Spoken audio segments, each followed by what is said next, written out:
Welcome to Workforces. I'm Julian Alcid. And I'm Caitlin Lemoyne, and we speak with the innovators who shape the future of work and learning. Together, we unpack the complex elements of workforce and career preparation and offer practical solutions that can be scaled and sustained. Workforces is supported by Lumina Foundation. Lumina is an independent private foundation in Indianapolis that is committed to making opportunities for learning beyond high school available to all.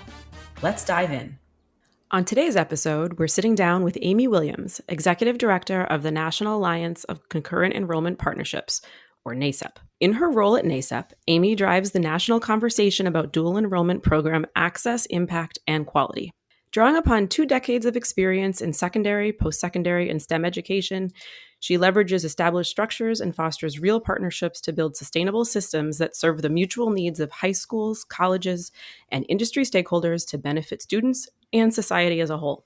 Her comprehensive knowledge stems from hands-on experience at every level, from the classroom to the campus, the research lab to the manufacturing floor, and the system office to the State House.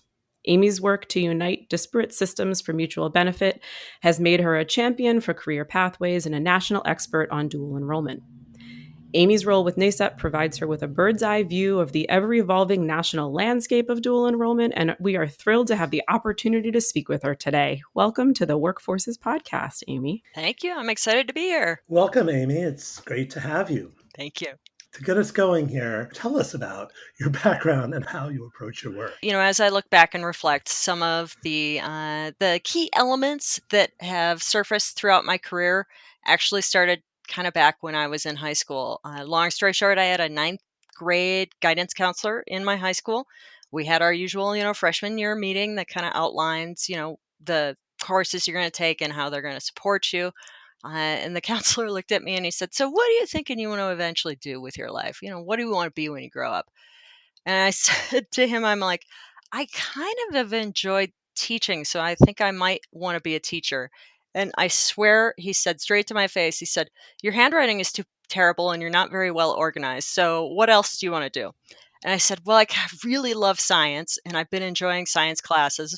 And so maybe scientist." And he's like, "Well, your math score is terrible. So what else do you want to do?" I don't know if it's a testament to, so I took a couple different things away from that. One, that fired me up as opposed to shutting me down. But that doesn't happen for every student. I've spent a lot of time in the classroom, and I know that you have to moderate your message to try and look at what you're trying to accomplish for students. And messages like that, we all know across the board, are not helpful. In my case, fortunately, it kind of kicked off a bit of tenacity where I basically said, "Okay, then watch me."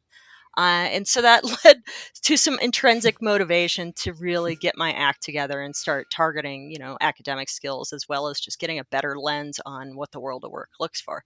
So I think, students across the board, we all know they need support, but really they need more than conversations. And you'll see throughout my work history, students need activities, they need exploration. They also need things like validation that they're capable, and in different ways. They need to understand more about the careers and what the world of work looks like and how it can be changing, as well as the things that come along when we hit adulthood. Like, it's really nice to get paid or fairly compensated so that you can make a living.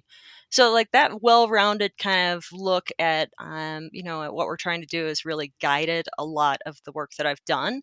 But specifically, those 2 professions I picked out, I eventually achieved both of them. So I started out on the science track. I have an undergraduate degree in geology, and I have a master's degree in geologic hazard assessment and mitigation, with an emphasis on slope stability. So, not necessarily the usual background you get in, higher ed leadership positions. I took As I look back, I knew that teaching kind of emerged as a through line in a lot of my work, even when I was doing STEM work. When I finished graduate school, I went out into the field and did field work as a scientist of my type does. But even when I was in an undergrad position and graduate position, teaching kind of emerged and surfaced in a couple different ways. I knew that I wanted to get a fellowship to grad school, so I started an undergrad teaching assistant program at my undergrad university that helped give the skills that would demonstrate that I would be a good candidate for a graduate teaching assistantship. And then in grad school, a lot of the grad students, when they came around, they said, "Okay, who wants to show the students the mineral samples or the moon samples?" Not a lot of people's hands went up. I always felt compelled to volunteer for those things, and with specific purpose. A, we need to ensure that there are going to be other geologists that take on the problems of the world behind us. So that's an important pay it forward element. B, as a woman in the STEM fields who benefited from some people who trailblazed, but also didn't have a lot of strong women role models. Particularly in my undergrad, I had great allies in a lot of our faculty, just not a lot of women role models. I felt really strongly that all students should see someone who looks like them in this work and see how they could be welcomed into this as a practical reality or a career option. So I think that's really important founding in moving things forward. Now, I said I worked on slope stability assessment. I'm from the state of Montana. Montana does not, or did not at the time, have population density in areas that were dangerous. So when I returned back home, finding a job in the area that I had specialized was a little dicey. I did happen to, on chance, find an ad in the newspaper for a science teacher at a small private school. I had all of the requirements, and I kind of liked teaching a little bit and had done a bit. So I threw an application in. I got the position, taught for a year, struggled for a year, but finally at the end of it really was hooked. Education was where it was at for me. So I taught in a classroom, high school, middle school classroom, STEM, topics for a decade, actually more than a decade.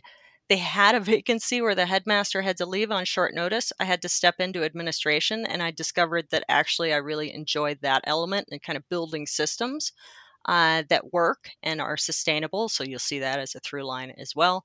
And that drove me over to higher ed to jump into a career pathways program with a special emphasis on dual enrollment, which was something they wanted to grow and expand. So I built a program in a small 2-year college. Took that program and really expanded it in terms of number of students participating, number of high schools that were engaged in it, and really tried to put a lot of thought into what we were trying to do with students. So there's another through line as well. And so through that, my work got noticed at the, kind of in the system office realm as well as in the governor's office, because our governor at the time really had a priority for leveling the playing field for students and saw that dual enrollment was a really impactful tool for that, along with others. So I got tapped to basically do what I'd done at a small 2-year program and take that approach across the state. And did a lot of work to increase access, particularly in our rural schools. Did a lot of work to build up teachers so that they had the requirements needed to take on teaching these programs in the high school, which works really well if you're in the middle of nowhere, which Montana's got a lot of. So those kind of pieces, building access, working on affordability, and then messaging and how this fits into a student's career plan. So, in that position with the state, I was the state director of career and technical education and dual enrollment. We put those together to give students kind of this exposure to what was trending in the state and what was evolving in the workforce in the state, so they were more knowledgeable.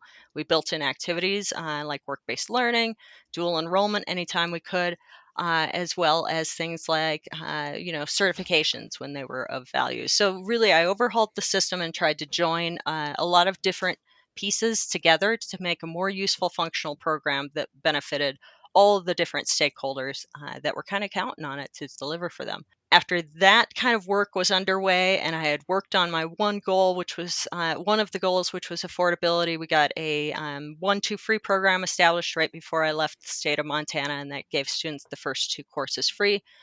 At that point in time, I happened to see an opportunity open up at NACEP, which was an organization I had already volunteered for a lot, working on state policy because I had some experience there. I threw my hat in the ring. I got the position and then kind of just springboarded to the national landscape where I'd been dabbling, particularly in the policy space for a while.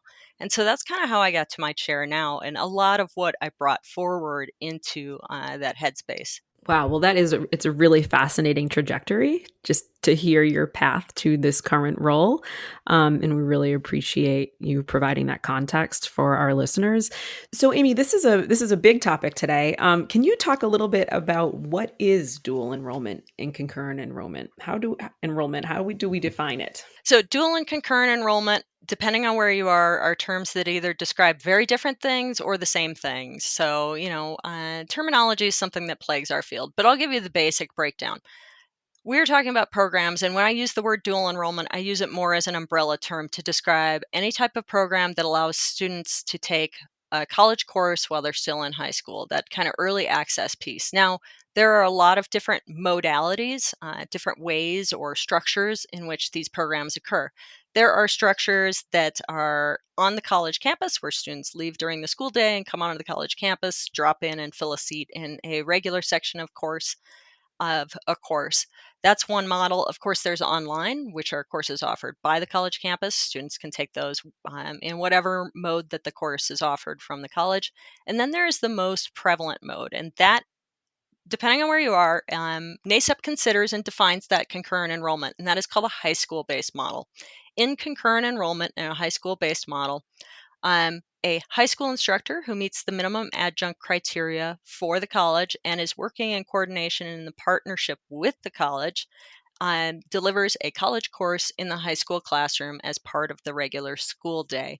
So those are kind of the three modes, either the students taking it online or on campus in the high school with a high school teacher or on campus. Now, there is an interesting nuance. Again, these things are very not complicated. They're very creative in the way they take on some challenges.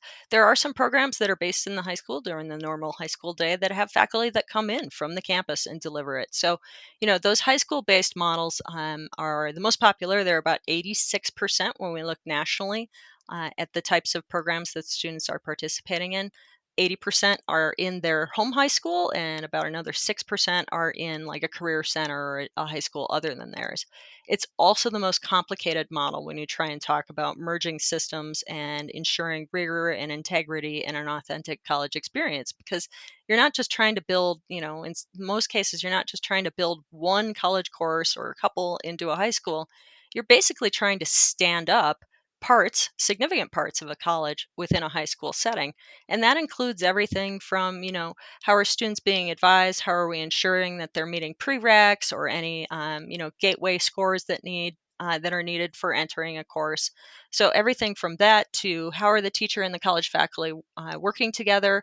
Are there observations of the high school faculty with the college faculty? Are there high school teachers that go on to college campus to observe the faculty deliver the same course on the college campus? So there are a variety of different ways to do that. But fundamentally, it's not just kind of dropping a course or two in, it is building a true partnership that is mutually beneficial, that takes information and navigates it back and forth, all focused on getting the students what they need, when they need, and in the format that it works for them. So one thing that stuck out to me, Amy, that you shared with us previously is that NACEP is the first and only national organization focused on supporting programs, practitioners, and policies to advance early access to quality college courses for high school students.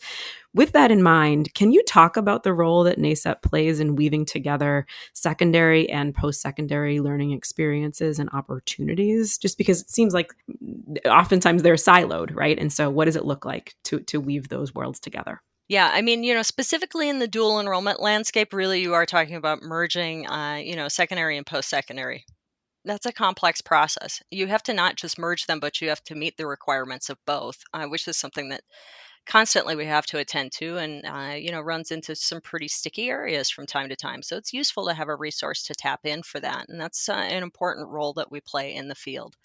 When we're thinking about you know what we're doing to weave these things together in just the secondary and the post-secondary space, based on the utility that these programs can have to allow students to start to explore as well as engage in college and career before they even leave high school, that's an additional partner that needs to be at the table, and their needs need to be understood, their constraints and the kind of the conditions they're working under. So, when we're talking about the workforce end, we're talking about really truly uniting three different systems that have highly variable elements.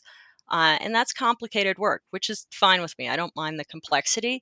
And I really get excited about kind of the gray area spaces as well as finding ways to mutually benefit. So, one thing that you have to kind of know about weaving together these things on a national level is that it's complicated. I mean, in one word, if I had to describe what it looks like to do this work, I would say complex. And that's fun because I dig that space. But here's why, and this is why it's important. And there are a few important things that you need to understand about these programs. One, There is no national entity that owns these programs if we use the word ownership. We exist to support the field as an organization. We advocate for their needs. We are laser focused on, elevating the importance of these programs and building towards like the expertise of the people boots on the ground doing this work. And we want to make sure that their kind of expertise covers best practices in building and managing these programs. So we work to build national alignment around things like best practices. We work to build a community to share about those things and elevate, issues in that area.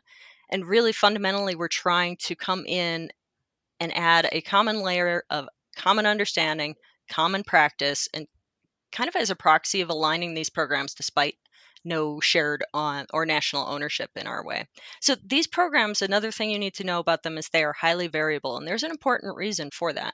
They vary from state to state, sometimes school district to school district. They vary in terminology, what they're called. They vary in funding, in availability, in the eligibility criteria for students that get to participate. They vary in their structure, the ownership, how many credits students get to take, which types of courses are open to them, when in their high school career is these programs are open to them, and kind of the ultimate objectives. And there's probably more that I'm not even thinking about. And there's a good reason for that kind of high variability. When you look at the history of these programs, which have been around, by the way, since like the 1950s, they really developed at the grassroots level. And they did that fundamentally in isolation from one another. In fact, that's more or less, I would say, the origin story of NACEP as an organization. Several practitioners several years ago, like 20, 25 years ago, found each other on the perimeter of other education conferences and started talking shop, as practitioners tend to do, right? They started comparing notes. How do you do this? How do you do that? What are you doing for student advising? What does this look like in this type of space? And so as they started to compare notes, they started to outline a framework for what program quality looks like when you join high school and college together. There are two, I think, points for this. There's the quality control element as well as the guidance standpoint. We don't need people to feel like they have to reinvent the wheel. And then, of course, we're trying to align nationally around common language and common practice. So these people started holding professional development events that really focused only on this work. So they weren't a peripheral element, but had their own place to discuss, and working to kind of recognize this really unique realm of education and advocate for more investment, more access, and more research as well. So, the programs, I would say those are kind of two key elements. There's no national entity that owns this. The programs are highly variable. And so, when you think about those things and the way that these programs work and what they're trying to do, all of that can be really variable. And that means that these programs really are highly contextualized to the environment in which they are born and built. And because of that, when we talk about the workforce side, that actually creates a lot of useful opportunities. But because of the variation in the complexity in the space, the students' experiences with these programs will vary. You might have a student coming out of an early college high school program that was on a college campus. So their entire last 2 years of their high school, they were on a college campus taking courses. They're graduating with an associate's or some sort of certificate. You may have a student that took one or maybe two courses in their high school setting. You may have a student that participated in a PTEC and had all of the kind of degree pieces plus an internship on top of it. So student experiences vary, and it may be anything in between those kind of ends of the spectrum. And the last thing I'll say that's important to know about our field is that by and large, state policy is an important factor that kind of can wag the tail of the dog. Early in the history of these programs, like we know K 12 and higher ed both have well established statute. They have well established structures for accreditation and oversight at the state, local, and federal levels. But this in between space we work has to merge those policies and meet both of them.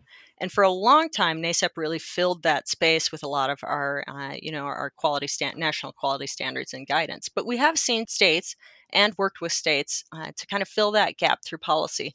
And when that has happened in states where that's happened, policy is an important factor that drives what programs look like, feel like, and what the student experience looks like, boots on the ground. So it's complicated. So, wow, yes, it sure is. And so, given that complexity, what are the sort of cross-cutting elements or themes that NACEP focuses on? We have a conversation about this every day. How do we make resources that are useful for anyone out there doing this work, knowing the variability? I think there are some clear through lines. So, one of the things that I talk about with these programs is because they look different, function different, have different purposes, and are configured differently, which is, aligned generally to their context and the needs of the people that built them.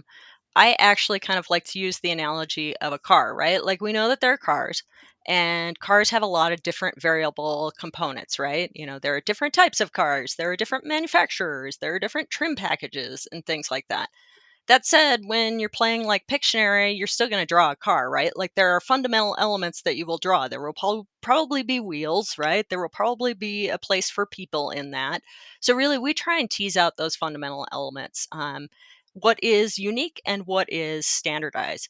And when you look at those standardized elements, a lot of times they are the functional elements. You have to enroll students. You have to set some guidelines and parameters on what the curriculum looks like, what the assessment looks like in that course. Essentially, you are taking a college course into the high school classroom and you want to build a structure to make sure that those students actually have an authentic college experience.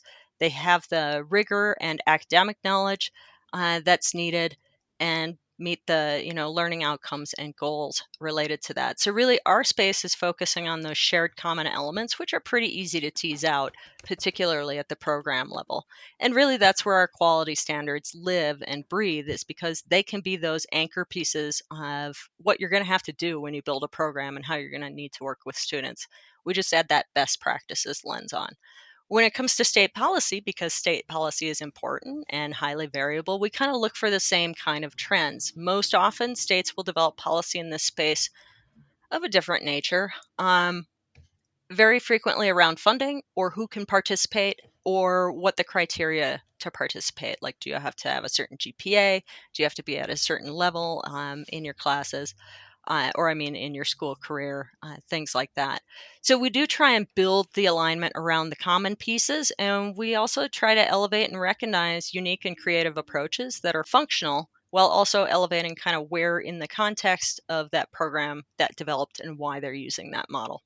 So hopefully that kind of gives you some of the key pieces. What's the focus of these programs? Sort of how do they break out between career tech ed and more general education? So when we look at like the data nationally, we find about 70% of these courses that are offered are more in like the gen ed space, gen ed core kind of courses, that math, entry level math, entry level writing, humanities, things like that.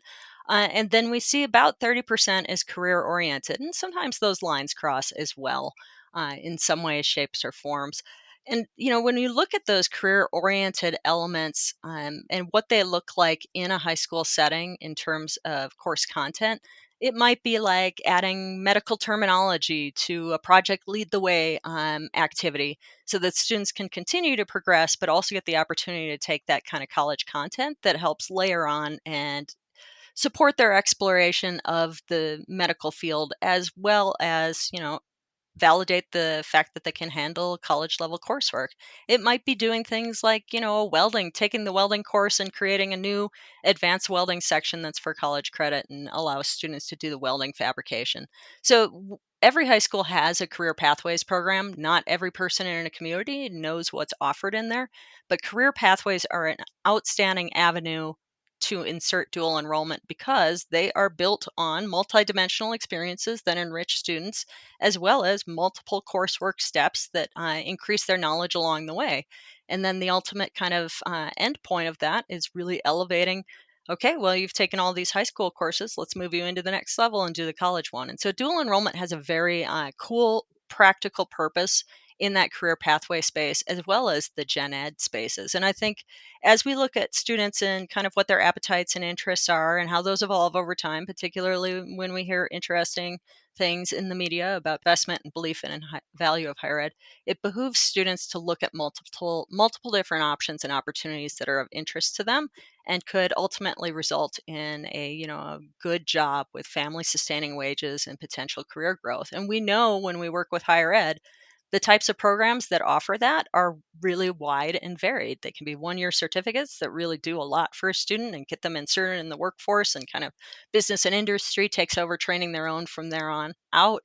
2-year kind of lives in the same space, but also can live in the cool space of packaging onto a part of a bachelor's degree and moving students forward. And we do actually see those in both the more career oriented spaces as well as the gen eds.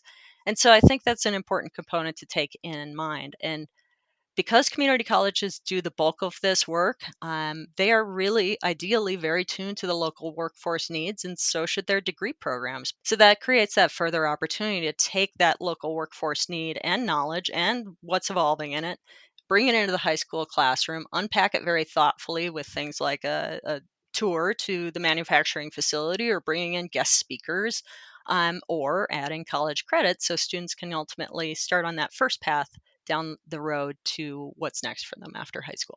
Given the many lessons you've learned through this work over the years, what are practical steps that our audience can take to become forces in advancing college and career prospects for high school students? I think my best advice is it falls into two categories, like learn as much as you can and start locally. And I think those are really interwoven, right? I think it's really important, whether you're coming from the business and industry side or a institution of higher ed or high school, identify what you want to do and why you are doing it. And there's an important reason for that. Because of the complexity, sometimes I will call these programs like a Swiss Army knife. Like, you can do a lot of different things and they look very different in different states, but it's fundamentally still identifiable as a Swiss Army knife. It's just a difference of whether it has the scissors and the nail file or just, the knife. So, I say that from the standpoint of figure out what you want to do and why, because you can probably work through and build what you need if you're kind of bringing to the table the right resources, bringing to the table the right people, and you're really thoughtful about how you approach this. So I would say build your expertise on what these programs are. We have a lot of resources for you that are helpful for that. You can find them on our resource center, and think through what you would want to do with this, as well as what you can contribute and a timeline. So, then I would look around and find out who else wants to do things like this. I think in one of our earlier conversations, I shared a very pragmatic approach that I took to this. I didn't have a line item funding when I was put at the state for this, so I had to get creative. I looked at whoever else in my field was working on something or trying to meet the same objective, which fundamentally was getting high school students more informed about their post-secondary, their after high school options, right? Found a couple nonprofits that were super invested in getting students interested in college. Worked with them to build like an event and a convening, and now they've taken over some of those things, and they run a teacher externship program in the summer, which is something that the state no longer has funds to do. So I think finding other people to help you navigate this space is really important, but that's based on really understanding what these programs are and how you think you might be able to use it. I would say, related to that, and really important to my first kind of experience with these programs in building them, is understanding what the requirements and constraints that each stakeholder is working with. One of the things that I learned the most in my first year was when high schools roll schedules and when they can add new courses to what they offer in the high school, because those timing pieces are critical for when you approach and say, hey, we think you need a health sciences course that might augment your career pathway. Would you like to talk about that? And we can walk you through it. If I come to them at a time when they've already set their schedules, contracted for their teachers, and listed out who's going to what class in the fall, it's not the helpful time for the conversation. Also, in working with some of the business and industry partners, increasing your knowledge and focusing on what you can contribute, but also the constraints of others, is really important for avoiding those foot and mouth moments, right? Where you say something and you're like, well, we could never do that. And then someone says, actually, I saw this and they did do that. So I would say, build those connections and a little bit of empathy and start looking for the common wins, because that's, in my experience, where people want to play, is in a mutually beneficial thing. Some things to keep in mind are that, every high school in the United States has a career pathways program. It's funded by the federal government. Nearly every student is in some sort of high school setting. So that creates a really cool opportunity where where the students will be, when they will be there, and really the details of how you work with them are there to be worked out. That all relies on understanding each other's needs, deadlines, things like that. There are sometimes colleges can't move dates. That's just the way it is. There are times high schools can't work with changes. That's the way it is. There are times business and industry and places in business and industry, students cannot be on the floor or can only be there under certain circumstances. So identifying what those barriers are can kind of keep you from running into them after the work has progressed really far. And also being a good partner is incorporating kind of those pieces of what everyone's trying to deal with and get to. Well, Amy, we appreciate both the high level perspective of this work and the deep dive into really practically speaking what it looks like to do this work on the ground and some of the primary considerations that practitioners should consider, kind of regardless of their vantage point in this space. As we wind down our conversation today, how can our listeners learn more and continue to follow your work? I am not a huge proponent of social media, but I am on LinkedIn. So if you ever want to see what I'm thinking or my opinion or NACEP's opinion, you can find me on LinkedIn. It is where I do tend to drop my more challenging thoughts or things to challenge the field outside of our events, of course, and resources. So, and I've already mentioned that NACEP's website is kind of a treasure trove of all things dual enrollment, dual credit, concurrent enrollment, early college running start, jumpstart, whatever these programs are called in your space and whatever term makes sense. So I think those are two really good places to start. And then I would always say, that you can always reach out to us for assistance. We understand this work is complex, and I'm not trying to freak people out and say it's so complicated, don't go there. What I'm trying to say is that there are options. There's lots of gray space to work in. You might want to, bring a friend with you to navigate those space, or bring a map or a guidebook, and we offer those elements too. But we're always there to be that helpful resource along the way. Great. Well, thank you so much, Amy, for your time today. We really appreciate it. Can't wait to get this episode out to our listeners. Thank you. I hope it's helpful and useful for everyone. Definitely helpful and useful. Thank you so much, Amy. That's all we have for you today. Thank you for listening to Workforces. We hope that you take away nuggets that you can use in your own work. Thank you to our sponsor, Lumina Foundation. We are also grateful to our wonderful producer, Dustin Ramsdell. You can listen to future episodes at workforces.info or on Apple, Amazon, and Spotify. Please subscribe, like, and share the podcast with your colleagues and friends.